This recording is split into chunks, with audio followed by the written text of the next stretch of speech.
اما بعد اور چند ہو مشاہدۂ حق کی گفتگو بنتی نہیں ہے بعد و ساغر کہے بغیر الحمدللہ بعد و ساغر کہے بغیر گفتگو بن جاتی ہے اور بڑے طریقے سے آپ نے الحمدللہ نظم سماعت فرمائی. یہ ماشاءاللہ ایک خشک زمین کو کس چھوٹے انداز میں اور کس طرح سے بڑے اپیلنگ اور بہت زیادہ ایسے انداز میں بیان کیا گیا کہ ہم سب بہت محسوس ہوئے. للہ ضرور اور اللہ تعالیٰ مزید ان کو توفیق سے نوازے. میں بغیر کسی تمہید کے اپنے مقالے کا خلاصہ بیان کرتا ہوں. سب سے پہلی بات تو یہ کہ شمس العلماء سید نذیر حسین صاحب محدث دہلوی رحمۃ اللہ علیہ کے شاگردان کی ایک لمبی فہرست ہے. میں نے اس فہرست میں سے ایک ایسے شخص کا انتخاب کیا جو فقیر موحد تھے اور اس کے ساتھ ساتھ شاعر تھے. یہ زمانہ کی ستم ظریفی ہے کہ موحد شخص کو وہ شخص جو تقلید کے بندھنوں سے آزاد ہو کر جس نے شاہراہ سنت اختیار کی اور مصلح قوم بنا, مصلح نقشہ ربی کی طرح سے الحمدللہ اس نے ایک سور پھونکا. مگر بڑا ہوشیار ہوتا ہے بکار شدید والا ملا دیتا ہے ان کے ذکر میں اپنا بھی افسانہ. خواجہ مولانا الطاف حسین حالی رحمۃ اللہ علیہ فقیر موحد تھے, دیندار تھے اور مصلح قوم تھے. ان کے تذکرہ نگاروں نے ان کی شاعری کا بڑا ذکر کیا, ان کی شاعری کا بڑا شہرہ ہے. لیکن میاں صاحب رحمۃ اللہ علیہ سے شاگردی کا تذکرہ کم ہوتا ہے. میرے خیال میں ان کی زندگی کا یہ گوشہ اس لائق ہے کہ اس کو نمایاں کیا جائے اور ان کی زندگی پر گہری چھاپ دکھائی دیتی ہے. محدث دہلوی رحمۃ اللہ علیہ یہ نوجوان شخص 13-14 سال کی عمر میں جب کہ گھر والوں نے اس کی شادی کر دی تھی, گھر سے طلب علم کے لیے بھاگا. پانی پت سے دہلی آیا اور یہاں کے علماء سے اس نے کسب فیض کیا. سید نذیر حسین صاحب محدث دہلوی رحمۃ اللہ علیہ کے سامنے ظاہریہ تلمس طے کیا اور یہاں زندگی کے آغاز کیے. اور یہیں سے یہ جذبہ پیدا ہوا کہ انہوں نے اسلام کو سمجھا اور اسلام کے خلاف اس زمانے میں جب عیسائیوں نے, ہم لوگ اپنی زبان میں جن کو عیسائی کہتے ہیں لیکن دینی اصطلاح میں انہیں نصارہ یا نصرانی کہنا چاہیے, جب ان لوگوں نے بہت زیادہ طوفان مچایا تو حالی پہلا وہ شخص تھا جس نے قلم اٹھایا اور بہت سارے سوالوں کا جواب لکھا. میں نے اس میں یہ لکھا ہے کہ میں نے قاری کا انتخاب کیوں کیا, ان کے اوپر کیوں مضمون لکھا, اس کے بعد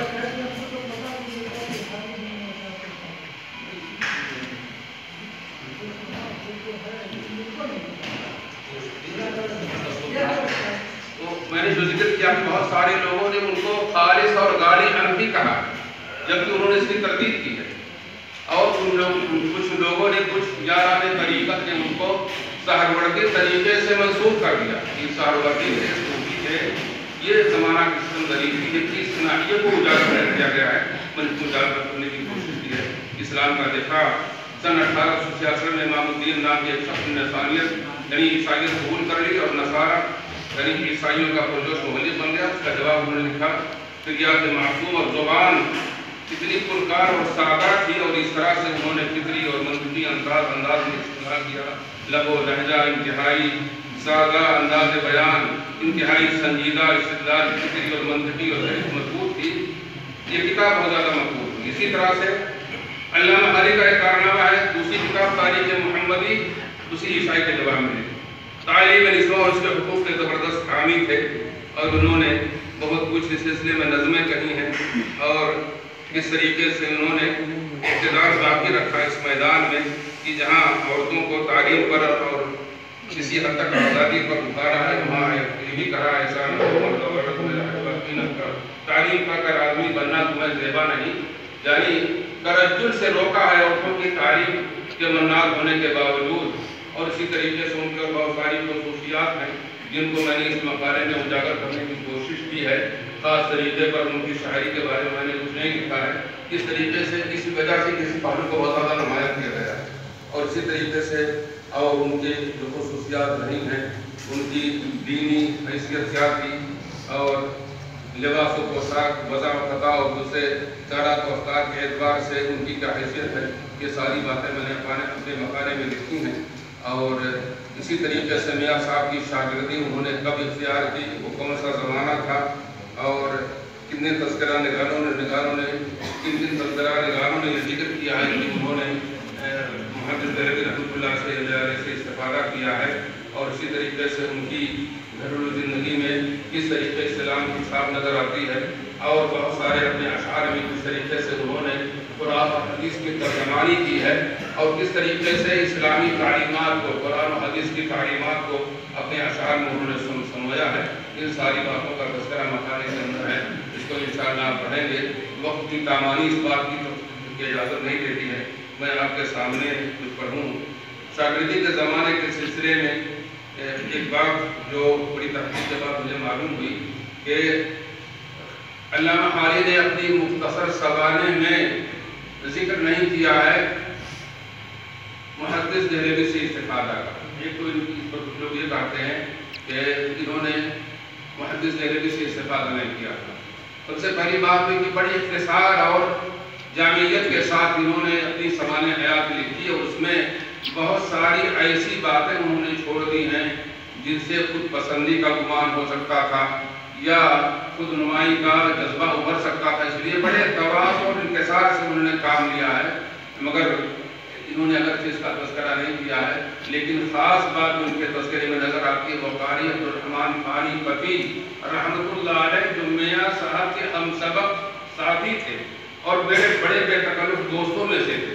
جب ان کا انتقال ہوا تو کہ شاگرد خاص نے ان کے اوپر مرثیہ کہا، اپنی تکلیف کا اظہار کیا، اس سے پتہ چلتا ہے۔ اور قاری عبدالرحمن خانی فقی رحمۃ اللہ علیہ یہ کافی مدت تک دہلی میں میاں صاحب کے ساتھ رہے اور ان کے لہوٹیا اجار تھے۔ یہ بات قابل ذکر ہے، اس طرح سے یہ ہو نہیں سکتا ہے کہ اپنے اس استاد سے گہرا تعلق رکھتے ہوئے وہ علامہ محدث دہلوی رحمۃ اللہ علیہ سے بالکل بے تعلق رہیں۔ یہ ساری باتیں اس مقالے میں لکھی گئی ہیں، اور وقت کا خیال رکھتے ہوئے میں انہی باتوں پر اتفاق کرتا ہوں۔